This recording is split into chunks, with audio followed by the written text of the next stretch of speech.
আজকে সমাজে অপকর্মতা, ফাহিশাতের পরিমাণ বেড়ে গিয়েছে। একটু বিশ্লেষণ করি। আমাদের দেশ 92% মুসলিমের দেশ। এই পর্যায়ে কথাটা একটু জটিল। কত পার্সেন্ট মুসলিমের দেশ? 92% মুসলিমের দেশ।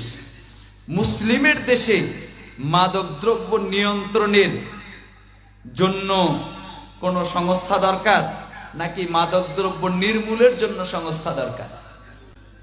কিসের জন্য? নির্মূলের জন্য সংস্থা দরকার।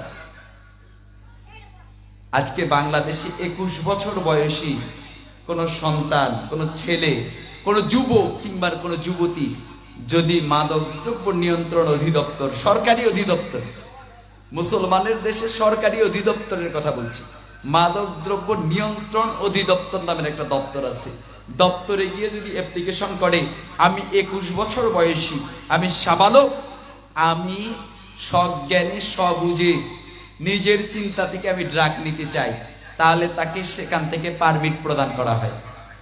সরকারি আইন। কোন অঞ্চলে যদি এইরকম পারমিট প্রাপ্ত 100 জন ব্যক্তি থাকে, তাহলে ওই জায়গায় একটা মদের বার খুলতে পারবে, এবং রাষ্ট্রীয়ভাবে। বলেন, যে দেশে মাদকদ্রব্যকে নিয়ন্ত্রণ করা হয়, যুবকদেরকে মদের লাইসেন্স প্রদান করা হয়, মদের বার খোলার জন্য পারমিট প্রদান করা হয়, সে দেশে মদকে রাষ্ট্রীয়ভাবে প্রশাসন দিয়ে কি নিষিদ্ধ করার কোনো মেয়ে আছে? কি আছে?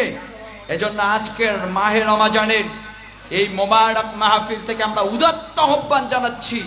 এটা 92% মুসলিমের দেশ। এদেশের মানুষেরা রমাজানের পবিত্রতার জন্য হোটেল বন্ধ রাখতে পারে। এদেশের মানুষেরা রমাজানের পবিত্রতার জন্য সকল ফাহিশাতকে বন্ধ রাখতে পারে। তাই আজকে যারা প্রশাসনের ঊর্ধ্বতন মহলে রয়েছেন, তাদের প্রত্যেকের কাছে আহ্বান, মাদক দ্রব্য নিয়ন্ত্রণ অধিদপ্তর আমরা চাই না, বরং নির্মূল অধিদপ্তর চাই।